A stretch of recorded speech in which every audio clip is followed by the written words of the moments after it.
Hər kəs salam əziz dostlar, xoş gördük hər birinizi. Bugün mən badımcan çıxartması hazırlayıram və sizlərə təqdim edirəm. İlk öncə badımcanlarımızın qabığını soyub, kub-kub doğrayıb duzlu suda acısının çıxmağını gözləyirik. Sonra kartoşkalarımızı qabığını soyub yuyub tavaya əlavə edirik.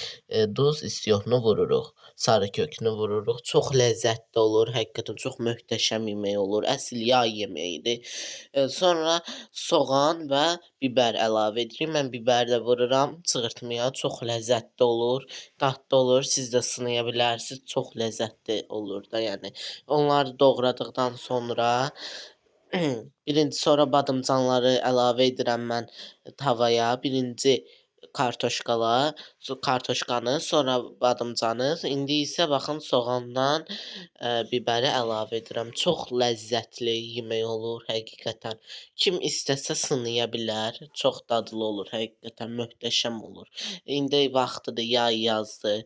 İndi bu cür yeməklərə üstünlük verirəm mən, tərəvəzli yeməklərə. Baxın, əlavə etdim, çox gözəl. Sonra pomidorunu əlavə edirəm qəşəng. Pomidoru da əlavə edəndən sonra pomidor biraz bişir. Sonra isə yumurtasını vuracam üstünə. Baxın, yumurtasını da vururdum. Çox möhtəşəm yemək olur da. Əsl yay yeməyidir. Siz də istəyirsinizsə sınaya bilərsiniz. Baxın, çox möhtəşəm olur. Sonra servis edirəm, qəşəng, ləzzətli, dadlı yeyirik. İstəyə görə qatıq da tökə bilərsiniz. Mən mayonez tökdüm. Bu sizin seçimdir. Çox ləzzətli olur. Kanalıma abunə olun, mənə dəstək olmağı unutmayın. Bu cür videoların davamını istəyirsinizsə like atıb bəyənməyi unutmayın. Çox möhtəşəm yemək oldu dostlar. Siz də sınaya bilərsiniz.